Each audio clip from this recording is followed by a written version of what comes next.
하나님의 말씀은 빌립보서 4장 5절 말씀입니다. 빌립보서 4장 5절 말씀, 우리 다 같이 한 목소리로 읽겠습니다. 너희 관용을 모든 사람에게 알게 하라. 주께서 가까우시니라. 아멘. 다시 한번 읽습니다. 너희 관용을 모든 사람에게 알게 하라. 주께서 가까우시니라. 오늘 우리는 너희 관용을 모든 사람에게 알게 하라. 주께서 가까우시니라. 이 말씀을 두 번째 접하게 됩니다.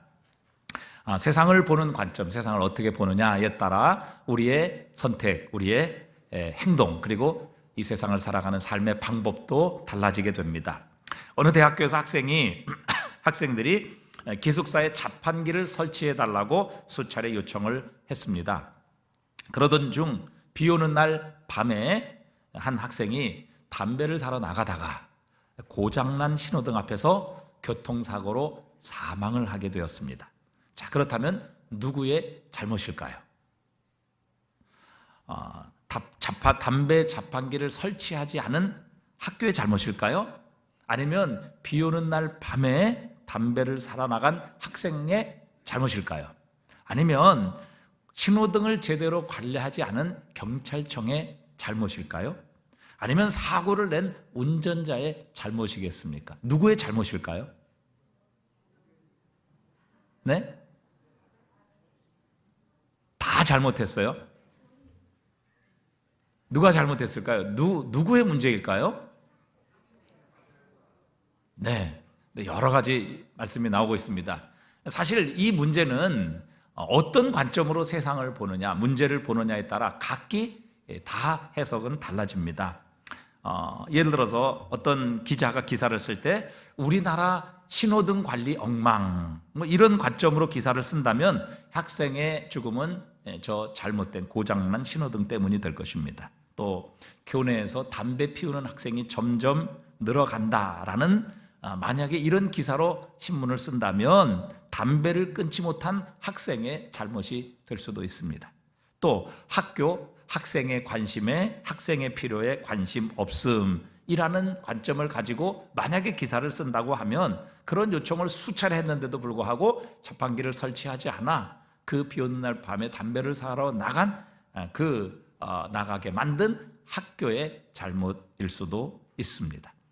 여러분, 이렇게 똑같은 사건임에도 불구하고 보는 관점에 따라서 모든 책임도, 그 모든 원인도 달라지게 되는 것입니다. 이렇게 어떤 관점으로 세상과 문제와 사람을 보느냐에 따라 우리의 선택도, 우리의 행동도 얼마든지 달라지게 되는 겁니다. 우리는 보통 우리의 자신의 경험 혹은 우리의 이익의 관점으로 세상을 바라보고 또 그렇게 행동하는 삶을 살아갑니다. 예를 들어 크림이라는 단어를 들으면 여러분 제일 먼저 무엇이 떠오르십니까? 크림, 빵, 케이크. 만약에 우리가 10대에서 30대 여성이라고 하면 크림, 그러면 아마 화장품을 떠올릴 것입니다. 콜드 크림, 무슨 크림, 얼마나 크림이 많습니까? 그러나 화장품에는 전혀 관심이 없는 10대 청소년들이라면 아마 아이스크림이나 빙가류를 떠올리게 될 것입니다. 또 제과업계에 종사하시는 분이시라고 하면 빵이나 케이크를 장식하는 그런 크림을 떠올리게 될 것입니다. 또 아침마다 면도하는 남성이라면 그 면도 크림을 떠올리게 될 것입니다. 여러분, 이렇게 단어 하나만으로도 우리는 자신의 형편 또 자신의 상황에 따라 서로 다른 이미지, 즉 서로 다른 관점을 가지고 있다는 사실입니다.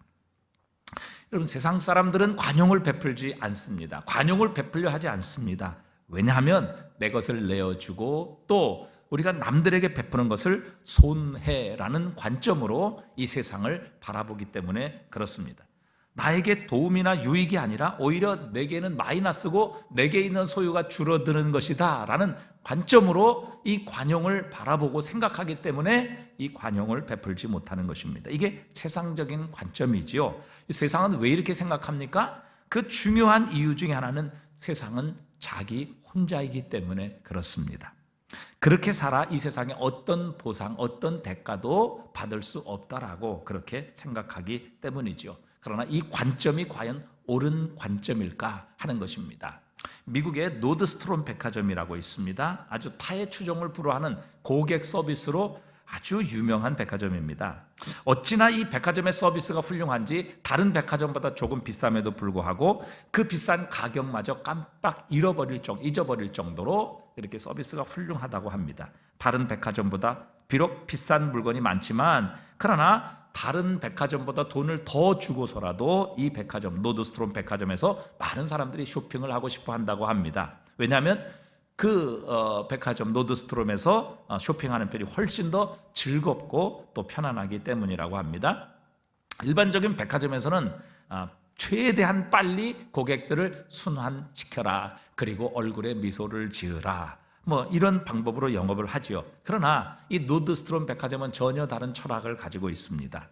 한마디로 고객 행복이라는 목표를 가지고 있습니다. 이 백화점의 효율성을 희생하고서라도 고객을 행복하게 해주는 것, 그것이 이 백화점 모든 직원들 그리고 이 백화점의 목표입니다. 성공하는 기업들의 8가지 습관에서 짐 콜린스는 이 노드스트롬 백화점의 직원들의 놀라운 서비스에 관해서 기록을 하고 있습니다. 예를 들어서 그날 오후에 중요한 회의가 있는 고객을 위해서 새로 산 셔츠를 다림질을 해줍니다. 그럼 얼마나 고맙겠습니까? 사실 그날 오후에 그 회의에 참석하고 그 미팅에서 프레젠테이션을 하기 위해서 새 셔츠를 샀습니다. 그런데 그 새 셔츠를 그날 오후에 입기 위해서는 그거 집에 가서 다리든지 아니면 또 세탁소 가서 그 새로 산 셔츠를 다려야만 그날 오후에 가서 그 회의, 중요한 회의 미팅에 참여해서 발표를 하거나 아니면 그 회의에 참여할 수 있는 것이죠. 그런데 새로 산 셔츠를 그날 입을 수 있도록 백화점에서 다려주는 것이죠. 얼마나 고맙겠습니까? 또 다른 백화점에서 산 물건을 기꺼이 포장을 해준다는 것입니다. 여러분 보통 생각해 보십시오. 제가 신세계 백화점을 갔는데 롯데 백화점에서 산 물건을 가지고 왔어요. 근데 이걸 좀 포장해 주십시오. 그러면 해주겠습니까? 거기 가서 하십시오. 아니 남의 집에서 산 물건 왜 여기서 포장해 달라고 합니까? 아마 보통 이렇게 응대를 하게 될 것입니다. 그러나 다른 백화점에서 산 물건 자기 백화점에서 기꺼이 포장을 해준다고 합니다. 고객들은 감동을 받는 것이죠. 또 오늘같이 이 한겨울에 고객이 쇼핑하는 동안 여러분 저 밖에 야외에 주차를 하고 왔는데 여러분 쇼핑을 하고 나서 이 추운 겨울에 여러분 차를 타려고 하면 얼마나 차가 춥겠습니까? 그런데 누군가 자신의 차를 따뜻하게 데펴놓았다면 얼마나 고맙겠습니까? 그런데 이 백화점은 자신의 고객이 그렇게 쇼핑을 하는 동안 그 차를 따뜻하게 데펴놓고 준비하고 기다려주고 있다는 사실이죠. 오늘 같은 날은 너무너무 그런 서비스에 사람들은, 고객들은 감동을 하는 것입니다. 또 여러분 파티 준비를 하느라고 정신이 없는 여성 고객에게 파티가 시작되기 바로 전에 드레스를 배달해 준다는 겁니다. 여성들이 만약에 집에서 손님을 초대해서 손님을 대접한다. 얼마나 바쁩니까? 음식도 해야지요. 또 청소도 해야지요. 또 이제 얼굴에 화장도 해야 되지 않겠습니까? 그런 날에 자기가 옷을 또 준비해서 그것을 입으려고 하면 얼마나 번거롭고 또 바쁘겠습니까? 그때 모든 파티가 시작되기 직전에 백화점에서 산 옷을 배달을 해준다는 것입니다. 그렇게 되면 바쁜 여성에게는 정말 더할 나위 없는 그런 고마운 감동 서비스가 되는 것이죠. 한 번은 이런 일이 있었다고 합니다. 알래스카에서 이 노드스트롬이 백화점을 인수를 했습니다. 그리고 그 이름으로 문을 열었는데 한 고객이 영수증 없는 타이어를 들고 와서 환불을 요구를 합니다. 우리가 예상할 수 있는 백화점 직원의 응대는 반응은 이럴 것입니다. 손님 죄송합니다. 영수증이 없으면 교환이나 환불이 되지 않습니다. 이렇게 응대를 했을 것입니다. 그래도 고객이 계속해서 환불해달라고 우기게 되면 손님 정말 죄송합니다. 규정상 어쩔 수가 없습니다. 그렇게 하면 제가 책임을 지고 물어내야 합니다. 손님 죄송합니다. 이렇게 대답을 할 것입니다. 규정상 어쩔 수 없는 것, 그게 사실 아니겠습니까? 일반적인 직원은 그렇게 대하겠죠. 그러나 이 노드스트롬 백화점에서는 결정적인 반전이 일어나게 됩니다. 어떤 일이 있었냐면 그 백화점 직원이 아무런 조건 없이 영수증 없이 타이어를 가지고 온 그 사람에게 반 환불을 해주게 된 것입니다. 나중에 알려졌는데 더 충격적인 사실은 이 노드스트롬 백화점에서는 타이어를 팔지 않는다고 합니다. 그런데도 고객이 와서 영수증 없이 환불해달라고 했을 때에 직원이 그 타이어를 환불을 해준 것입니다. 이 일화가 이 노드스트롬이 얼마나 고객들에게 감동을 시키고 고객들을 위한 백화점인가 하는 것을 각인시켜주는 아주 유명한 일화가 되었습니다. 그런데 어떻게 과연 이 노드스트롬 백화점이 이런 일을 할 수 있었을까요? 사실 이 백화점의 얼굴은 경영자가 아니라 직접 손님들을 대하는 직원들이겠죠. 고객 만족을 위해서라면 정말 고객이 원하는 모든 것을 다 해줘야 됩니까? 자신들이 팔지 않은 타이어도 바꿔줘야 되는 거냐 하는 것입니다. 보통 직원은 내가 환불을 결정하고 환불해주는 일을 하는 사람이다 라고 자신을 생각하면 아마 규정대로 일을 처리했을 것입니다. 그러나 자신이 하는 일은 고객을 만족시키고 고객을 행복하게 해주는 것이다 라는 목적 중심으로 생각을 하게 되면 고객을 대하는 반응이 달라지게 된다는 것이지요. 과연 자신의 회사의 이익이 아니라 고객의 유익을 위해 결정하고 선택한 회사가 진짜 손해를 보았을까 하는 것입니다.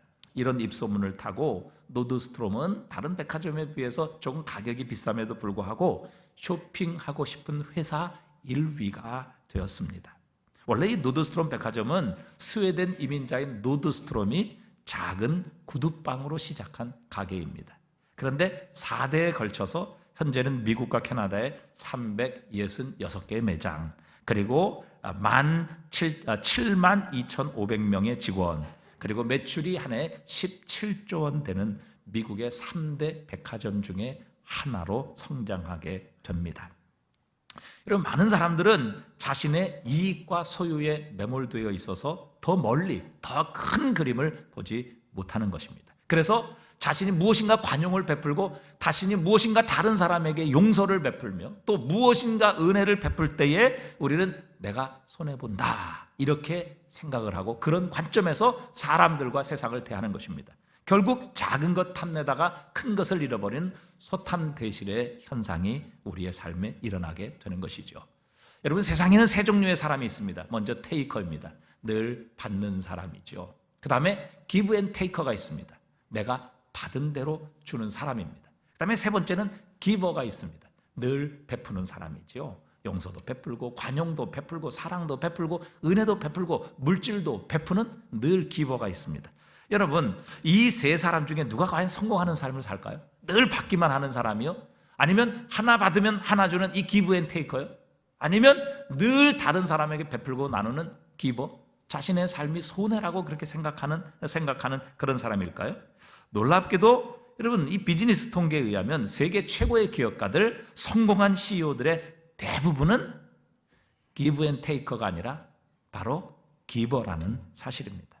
자신의 지식도 나누어주고 자신의 기술도 나누어주고 자신의 아이디어도 아낌없이 나누어주며 자신의 물질도 나누어줘서 다른 사람을 섬기고 봉사하는 사람, 관용을 베푸는 사람, 바로 이 사람이 결국 마지막 최고의 승자가 되었다는 비즈니스 통계를 내놓고 있습니다.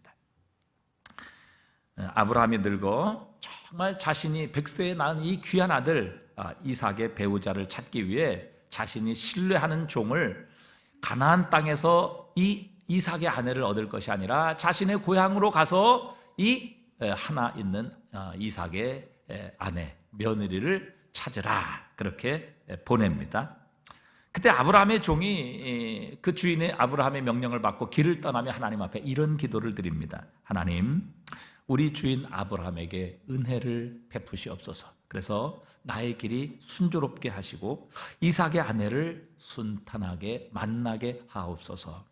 제가 우물 곁에 서서 물 길른 소녀에게 나에게 물을 좀 달라 이렇게 요청하면 나에게 물을 줄 뿐만 아니라 나의 낙타에게도 물을 주겠습니다 라고 대답하는 그런 소녀, 그런 여인이 있다면 바로 그 소녀야말로 하나님께서 우리 주인 아브라함에게 주신 며느리요 우리 주인 이삭의 아내로 확신하겠습니다. 그렇게 하나님께 기도를 드리고 이제 아브라함이 있는 가나안 땅을 떠났죠. 그런데 이 기도를 자세히 들어보면요, 이 기도는 사실 가능성이 거의 없는 그런 기도의 내용임을 금방 알 수 있습니다. 여러분 생각해 보십시오. 낮에 아무도 없는 그 사람, 자기가 힘들게, 여러분 그 팔레스타인 지방 얼마나 사실 물이 귀한 데입니까? 그 우물에 물을 길러 왔어요. 근데 알지 못하는 사람이 나에게 물을 달라. 저 깊은 곳에 두레박을 내려서 그 물을 길러서 그 사람에게 주는 수고를 해야 됩니다. 자기 일도 바쁜데, 자기도 시간이 없는데, 여러분 그렇게 지나가는 나그네가 물을 달라고 했을 때 물을 둘 사람이 과연 있겠느냐? 혹시 그거는 가능할 수 있겠습니다. 그런데 부탁도 하지 않았는데 그 사람이 끌고 온 낙타에게 과연 물을 주겠느냐 하는 것입니다. 보통 낙타 한 마리가요 90리터에서 200리터 정도의 물을 마신다고 합니다. 물을 엄청 마시는 거죠. 그런데 그렇게 물을 마시기 때문에 낙타는 일주일 동안 사막에서도 물을 전혀 마시지 않고도 일주일을 걸어갈 수 있다는 겁니다. 자, 그런데 창세기 24장 4절에 보면요, 하나님 참 재미있으세요. 창세기 24장 10절에 보면요, 그 종이 낙타를 몇 마리를 끌고 갔는지를 정확하게 기록하고 계세요. 낙타 몇 마리를 끌고 갔죠? 몇 마리를 끌고 갔어요? 종이. 네? 10마리를 끌고 갑니다. 생각해 보세요. 여러분 우리가 보통 옛날에 그 석유 뗄 때 그 석유통 있지요. 그 한 통이 몇 리터인지 아세요? 20리터입니다. 20리터. 네, 여러분 100리터만 잡아도 그 통으로 5번이에요. 그러니까 그 한 마리를 먹이기 위해서는 그 20리터 한 말 되는 그 기름통을 5번이나 옮겨서 그 낙타에게 갖다 주어야 된단 말이죠. 그것도 수도 틀어서 하는 것이 아니고 그 깊은 우물에 두레박을 내려서 물을 길어서 그 통에 채워서 20리터니까 5번이죠. 여러분 10리터면 10번이고 5리터면 20번을 해야 되는 겁니다. 그 일을 10마리에게 다 갖다 주는 겁니다. 여러분 이런 일이 과연 가능하겠습니까? 그러니까 이건 도저히 일어날 수 없는 그런 불가능한 일이에요. 그런데 재미있는 사실은 리브가가 이 아무런 보상도 약속되어 있지 아니하고 또 이 아브라함의 종과는 전혀 관련도 없고 이전에 본 적도 없었던 그런 사람임에도 불구하고 리브가가 이 일을 자원하여 하게 됩니다. 그것도 아브라함의 종이 부탁한 것도 아니고 요구한 것도 아닌데 그 종에게 물을 대접했을 뿐만 아니라 요구한 것과 비교할 수 없는 그 낙타에게까지 10마리 모두에게 우물에 물을 길러서 그 낙타의 물을 먹이게 된 겁니다. 정말 놀라운 관용을 베푼 것이죠. 그런데 사실 이 리브가가 한 일은 하나님께서 준비하신 축복이었던 겁니다. 아브라함의 축복의 가문이 되게 하시고 영원한 우리의 구주이신 예수 그리스도의 조상이 되게 하시며 영원한 하나님의 말씀인 이 성경책에 기록되게 하시고 우리에게도 잊혀지지 않는 축복의 이름, 위대한 신앙의 명문 가문에 속하게 하셔서 아브라함에게 약속하신 이 놀라운 축복을 잇는 바로 믿음의 여인으로 세우시기 위한 하나님의 놀라운 축복이 준비되어 있는데 이 리브가는 바로 이 종에게 베푼 관용을 통해서 그 축복의 주인공이 되었던 것이죠. 그러니까 그 종이 부탁한 것과는 비교할 수 없는 수고, 친절, 그리고 관용을 베푸는 삶을 통해 그가 베푼 관용과는 비교할 수 없는 하나님의 위대한 축복과 선물을 받게 되었습니다. 만약에 여러분 우리는 보통 그렇게 생각하잖아요. 아니 내가 왜 당신을 위해 이런 일을 해야 됩니까? 부탁을 해도 그 일을 하지 않을 것입니다. 만약에 어떤 대가를 주겠다, 그렇다면 그 대가에 따라서 우리가 일을 한다, 이런 건 가능성이 있을 거예요. 그런데 알지도 못하는 사람, 전혀 대가도 보장되지 않는 바로 그 상황에서 이렇게 큰 관용을 베푼다는 것은 일반적으로 불가능한 일입니다. 그런데 오늘 리브가는 그렇게 부탁받지 않았음에도 불구하고 이 아브라함의 종에게 큰 관용을 베풀었을 때 하나님께서 놀라운 축복을 준비하신 그 축복의 주인공이 되게 하시고 그 축복을 자기의 것으로 누리게 되는 이 놀라운 은혜의 축복의 자리에 들어가게 해 주셨습니다. 만약에 아브라함의 종에게 이 리브가가 관용을 베풀지 않았다? 그러면 여러분 이 리브가는 전혀 이 하나님의 축복에 관계가 없는 사람입니다. 성경에 기록될 리 없고 예수님과 아무 관계도 없었으며 우리는 이 리브가의 이름을 전혀 기억도 하지 못할 것입니다. 그러나 리브가, 레베카라는 이름이죠. 여러분, 이 영어 이름에도 가장 많이 쓰이는 이름 중에 하나가 바로 레베카입니다. 리브가. 여러분, 이 리브가라는 사람은 정말 알지 못하는 이 종에게, 처음 본 종에게 이런 관용, 이런 친절, 그가 요구한 것보다 훨씬 더 많은 친절과 관용을 베풀었을 때 하나님께서 준비하신 이 위대한 축복의 주인공이 되게 하시는 이 놀라운 은혜에 들어가게 해주셨습니다. 기독교는 세상과 경쟁하는 종교가 아닙니다. 오히려 이 세상에 하나님의 나라를 보여주고 하나님의 나라가 어떤 나라인가 하는 것을 드러내는 마치 등경 위에 올려진 빛과 같이 우리의 삶을 통해 우리에게 베풀어 주신 하나님의 은혜, 이 놀라운 그리스도 예수의 관용을 세상에 드러내고 보여주는 사명을 맡은 사람들입니다. 자, 우리 마태복음 5장 41절을 한번 같이 읽어보겠습니다. 또 누구든지 너로 억지로 오리를 가게 하거든 그 사람과 심리를 동행하고. 여러분, 우리 어떻습니까? 세상적인 관점으로 보면 여러분, 알지도 못하는 사람, 나에게 유익도 되지 않는 사람이 나에게 보니까 억지로 가게 하는 거예요. 싫은 거지요. 가지 않아도 되는 겁니다. 세상적인 관점에서 본다면 나는 안 가죠. 왜? 가기 싫은데. 그리고 억지로 가게 하는데 세상적인 관점이면 안 갑니다. 그래도 가게 하면 뭐예요? 아예 관계를 끊어버리죠. 그러나 여러분, 그리스도인은 억지로 오리를 가게 하면 오리뿐만 아니라 심리까지 그와 동행해 주라, 이렇게 말씀하십니다. 여러분, 손해 아닙니까? 피곤한 일 아닙니까? 바로 이게 세상적인 관점입니다. 그래서 세상은 이 일을 할 수 없는 것이지요. 하지만 우리는 이 세상만 있는 것이 아니라 우리에게는 하나님께서 함께 하십니다. 그렇기 때문에 우리가 이 관용을 베풀 수 있다는 사실이지요. 우리는 이미 예수 그리스도로 말미암아 모든 것을 가진 자입니다. 여러분, 예수님께 무슨 부족함이 있겠습니까? 천지의 창조주신 하나님, 세상 만물의 통치자이신 하나님, 그리고 만물의 주권을 가지고 계시는 그 주님께서 우리의 구주가 되시고 우리의 주인이 되셨다면, 여러분, 그분이 내 구원자가 되신다면, 여러분, 그 주님을 모시고 있는 그 주님께서 함께 하시는 우리에게 과연 무슨 부족함이 있겠느냐 하는 것입니다. 여러분, 우리가 생각하기에 이 고정관념이 있습니다. 우리가 물질적인 좀 풍성함이 있어야 남들에게 베풀고 관용을 좀 나타낼 수 있지 않을까. 어떤 셀의 한 성도가 아주 경제적인 좀 어려움을 겪었습니다. 그래서 이제 셀 리더에게 자기 사정을 이야기하며 개인적으로 그냥 기도를 좀 해달라고 이렇게 조용히 자신의 사정을 알렸습니다. 그리고 얼마 뒤에 리더와 이 부부는 셀 모임에 함께 참석하게 되었습니다. 그래서 모임에서 리더가 우리 교회의 한 부부가 경제적으로 지금 어려움을 겪고 있습니다. 혹시 우리 가운데 단돈 몇천 원이라도 기꺼이 모아서 다음 날 우리가 무명으로 그분에게 전달해 주면 좋겠습니다.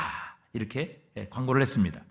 몇몇 셀원들이 이 어려운 부부를 돕기 위해서 리더에게 구제금을 전해 주었습니다. 다음 날 아침 리더가 봉투에 든 돈을 꺼내서 합산을 하는 중에 아주 월등히 큰 액수의 구제금을 발견하게 됩니다. 누가 그 월등한 액수의 구제금을 했겠습니까? 누가 했을까요? 바로 그 도움을 받아야 될 가장 가난하고 힘든 상황에 처해 있는 바로 그 부부가 가장 월등한 구제헌금을 낸 것입니다. 그러니까 가장 가난한 사람이 가장 많은 돈을 낸 것이죠.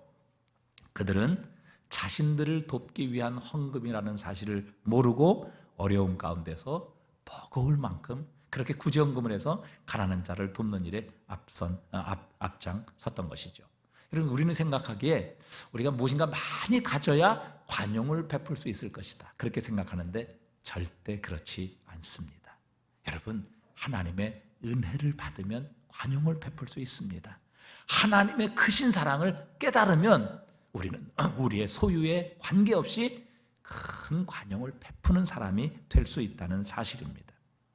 고린도후서 8장 1절입니다. 여러분이 한번 다 같이 한번 읽어보도록 하겠습니다. 형제들아, 하나님께서 마게도냐 교회들에게 주신 은혜를 우리가 너희에게 알리노니 환난의 많은 시련 가운데서 그들이 넘치는 기쁨과 극심한 가난이 무엇이요? 극심한 가난이 그들의 풍성한 연보를 넘치도록 하게 하였느니라. 여기까지요. 여러분, 마게도냐 교회는 예루살렘 교회가 참 힘들고 핍박 가운데 있다는 사실을 알고 예루살렘 교회를 돕기 위해서 구제 헌금을 했던 것입니다. 그런데 그들의 형편이 어땠는가? 많은 부유함을 가지고 있었고 정말 하나님이 주시는 축복과 평안의 환경과 상태였느냐? 그렇지 않아요. 환난의 많은 시련 가운데서 그들의 넘치는 기쁨과 극심한 가난이 그들의 풍성한 연보를 넘치도록 하게 하였느니라. 그러니까 여러분, 관용이라는 것은, 여러분, 베푸는 것은 결코 있는 사람이 베푸는 것이 아닙니다. 그리스도를 만난 사람이 베풀 수 있는 것입니다.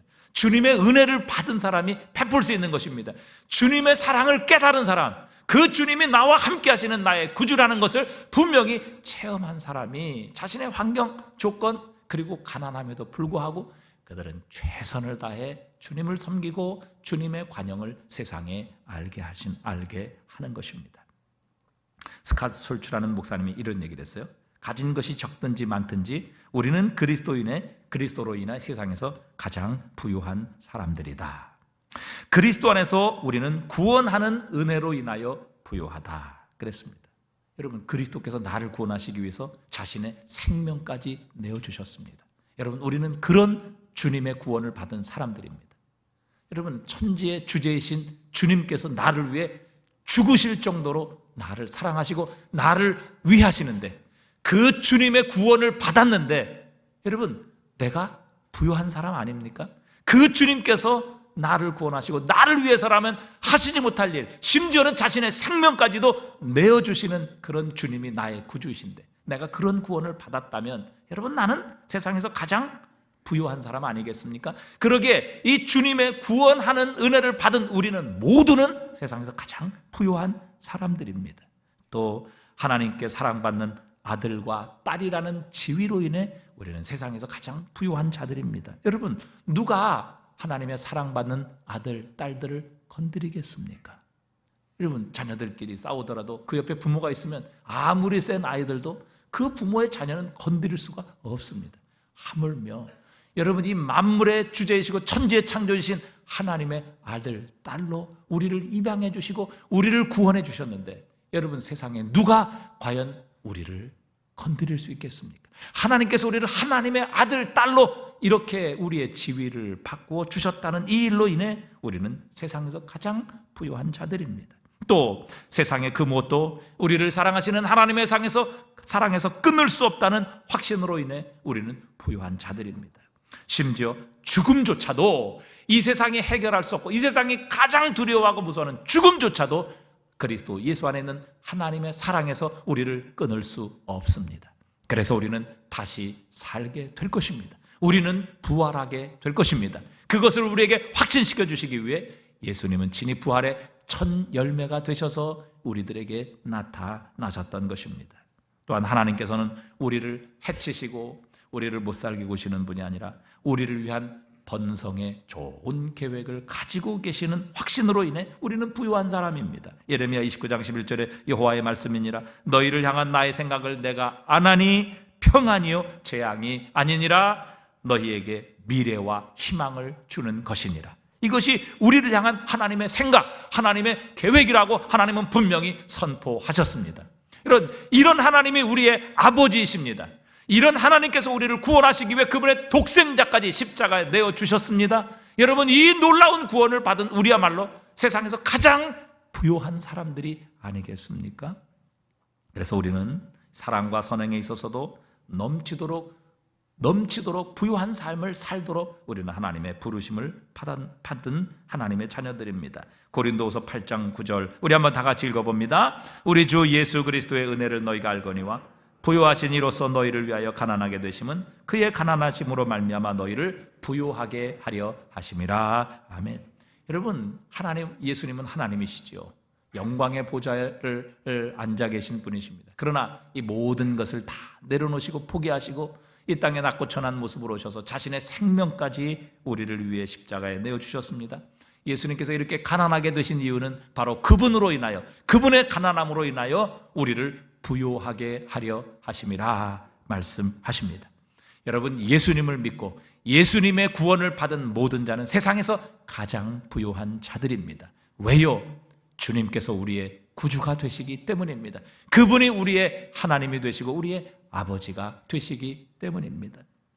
여러분, 요셉을 통해 얼마나 많은 사람이 복을 받았습니까? 이스라엘 백성들이 기근에서 구원받았고, 심지어 요셉으로 인하여 애굽 사람들, 이방인들도 굶주린 가운데서 구원을 받았습니다. 자신을 애굽의 노예로 팔았던 형들은 요셉으로부터 대가를 받은 것이 아니라 용서를 받았고, 풍성한 긍휼을, 풍성한 관용을 받아 애굽에서 번성하게 되는 축복을 누리게 되었습니다. 그래서 야곱은 요셉을 그렇게 축복했지요. 창세기 49장 22절에 보니까 함께 읽어봅니다. 요셉은 무성한 가지 곧 샘 곁의 무성한 가지라. 그 가지가 담을 넘었도다. 요셉은 하나님께서 주신 축복으로 인하여 무성한 가지가 되었습니다. 그런데 그 무성한 가지가 그것으로 끝나는 것이 아니라 그 가지가 무성해서 담을 넘게 되었다. 그러기에 그 담을 넘은 가지에서 맺혀지는 모든 열매는 지나가는 사람, 밖에 가는 사람들이 따먹고 그것으로 인하여 즐거워하게 되었던 것이죠. 그래서 요셉 한 사람을 통해서 이스라엘 백성뿐만 아니라 이방인인 애굽까지도, 주변에 있는 모든 나라들이 이 요셉이 주신 하나님의 이 놀라운 풍성한 삶을 통해서, 요셉이 베푼 이 관용을 통해서 주변의 모든 사람이 복을 받게 되는 역사가 일어나게 하셨습니다. 그래서 다윗은 하나님께서 자신에게 베푸신 은혜로 인하여 내 잔이 어떻게 되나이다? 넘치나이다.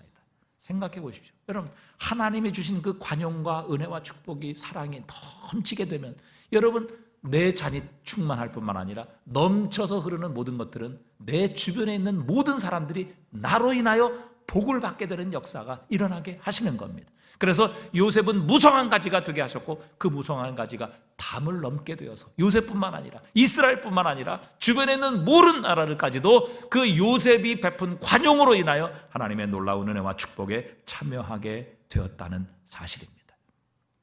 세상적인 관점으로 볼 때 우리가 관용을 베풀고 용서하고 은혜를 베푸는 것은 손해라라고 생각할 수 있지만, 그러나 여러분, 믿음의 관점, 하나님의 관점에서 볼 때 여러분, 관용이라는 것은 하나님께서 우리에게 주신 축복의 열매이며, 이 우리에게 주신 축복을 세상으로 드러내고 알게 하는 바로 그런 축복의 통로가 되는 것입니다. 저희가 지난 한 해 코로나로 인하여 예산의 한 1억 정도 헌금이 줄어들었습니다. 그래도 감사한 것은 우리가 그 줄어든 예산 가운데서도 선교비를 줄이거나 혹은 다른 어려운 교회들을 돕는 일을 중단하지 않았다는 사실입니다. 오히려 우리가 작년에 교회가 외곽으로, 이 코로나로 인하여 성도들이 줄고 헌금도 줄어서 그 상가에 있는 교회가 이제는 외곽으로, 저쪽 지방으로 외곽으로 나가야만 되는 이런 상황에 있었을 때 저희들이 그 교회를 도왔고, 또 월세를 내지 못해서 이제는 쫓겨나야만 하는 이런 상황에 있는 교회도 저희들이 도와서 작년에 그런 개척교회를 돕는 일에 약 한 2천만 원 정도를 저희들이 헌금을 했습니다. 또 농촌교회 건축을 위해서 3천만 원, 그리고 어려운 교회를 돕는 일에 작년에 저희들이 이렇게 하나님께 쓰임받게 하셔서 참 감사합니다. 하나님께서 우리에게 주신 관용을 우리의 모든 주변 사람들에게 드러나게 했던 것입니다. 예수님께서는 우리에게 이렇게 관용할 수 있는 용기와 모범을 주셨습니다. 히브리서 12장 2절에 보니까 믿음의 주요 또 온전케 하신 이인 예수를 바라보자. 그는 그 앞에 있는 기쁨을 위하여 십자가를 참으사 부끄러움을 개의치 아니하시더니 하나님 보좌 우편에 앉으셨느니라 말씀하십니다. 여러분, 빌립보서에서 우리에게 말씀하십니다. 3장에 우리 시민권은 하늘에 있는지라 3장 20절은 말씀하십니다. 여러분, 우리는 예수 그리스도로 말미암아 이 세상에 살지만 이 세상에 속한 것이 아니라 천국 시민이 되게 해주셨습니다. 여러분, 천국 시민은 충성의 대상이 바뀐 사람이라고 말씀드렸습니다. 썩어질 육신이 아니고 이 세상에 없어지고 심판받을 세상에 있는 것이 아니라 우리의 충성의 대상은 우리를 구원하신 영원하신 하나님, 우리 주 예수 그리스도이십니다. 여러분, 또한 우리는 삶의 법칙이 달라졌습니다. 왜요? 우리의 국적이 이 세상에서 하나님의 나라로 바뀌었기 때문에 여러분, 우리가 속한 하나님의 나라의 법칙을 따라 살아가는 그리스도인이 되게 해 주셨습니다. 또 우리는 이 세상에는 없는 하나님의 놀라운 특권과 권리를 얻게 해 주셨습니다. 그래서 세상 누구에게도 없는 하나님을 아빠, 아버지로 부를 수 있는 특권을 주셨고, 우리가 예수님의 이름으로 기도하면 하나님께서 이 모든 것을 응답해 주시겠다는 약속도 우리에게 주어져 있습니다. 그렇기 때문에 우리는 이 세상의 방식이 아니라 우리는 이 세상에서 하나님 나라의 방식, 하나님 나라의 법칙을 가지고 살아 이 세상에 하나님의 나라를 드러내고 증거하며 그 하나님께서 베푸신 축복을 이 땅에 흘려보내는 축복의 통로로 부름을 받은 것입니다. 그래서 오늘 본문의 4장 5절에 너희 관용을 모든 사람에게 알게 하라, 주께서 가까우시니라 우리에게 말씀하십니다. 여러분, 세상처럼 우리가 혼자라면 이 관용을 베푸는 일이 썩 즐겁지 않을 것입니다. 머뭇거려질 것입니다. 그러나 우리는 결코 혼자가 아닙니다. 하나님께서 살아계시며 주의 말씀을 순종하는 자들에게 갚아주시고 보상해주시는 우리 하나님 아버지가 계시기에 우리는 오늘도 기쁨으로 관용을 베풀 수 있는 삶을 사는 근거가 우리에게 주어져 있는 것입니다. 누가복음 6장 38절입니다. 우리 한번 다 같이 읽고 마치겠습니다. 주라, 그리하면 너희에게 줄 것이니 곧 후히 되어 누르고 흔들어 넘치도록 하여 너희에게 안겨 주리라. 너희가 헤아리는 그 헤아림으로 너희도 헤아림을 도로 받을 것이니라. 아멘. 여러분, 세상은 주면 우리에게 돌려줄 사람이 없습니다. 그러나 우리는 주면 우리에게 돌려주시는 하나님이 계시다는 사실입니다. 주라, 그리하면 내가 너희에게 줄 것이다.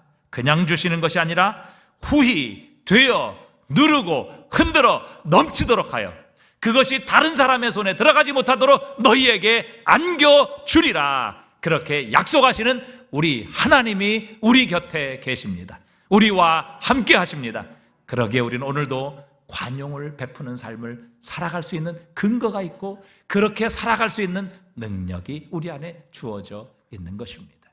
여러분, 오늘도 우리가 이 관용을 베푸십시다. 이것은 있어야만 베푸는 것이 아니라 주님이 우리의 구주이심을 믿는다면, 그 그리스도의 사랑 안에 있는 하나님의 이 놀라운 사랑을 확신한다면 여러분, 우리는 베풀 수 있습니다.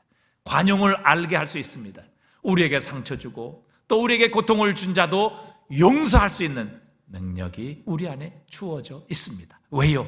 우리는 그리스도의 사랑, 하나님의 이 놀라운 관용을 이미 받아 우리의 죄가 용서받고 하나님의 자녀의 신분으로 거듭났으며 또 주님께서 우리와 함께 하시는 이 놀라운 축복을 이미 누리고 있기 때문입니다.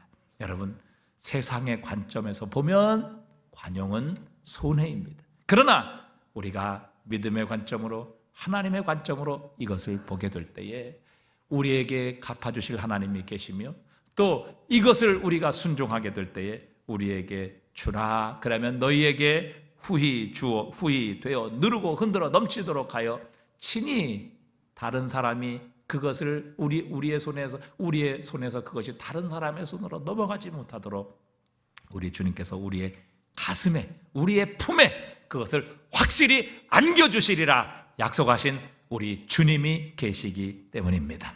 우리 하나님이 우리와 함께 하십니다. 그러기에 우리는 그 하나님께서 우리에게 주신 이 놀라운 관용으로 인하여 우리의 세상을 향해 이 관용을 베풀 수 있는 은혜와 능력을 이미 우리에게 하나님께서 주신 것입니다. 이 세상에서 할 수 없는 이 관용을 베풀므로 우리에게 주신 하나님의 나라, 우리에게 뽑으신 그리스도 예수 안에 있는 이 은혜와 관용을 모든 사람들에게 알게 하여 우리를 통해 하나님의 나라가, 하나님의 축복이, 하나님의 관용이, 하나님의 사랑이 흘러갈 수 있는 축복의 통로가 되시기를 주님의 이름으로 축복합니다.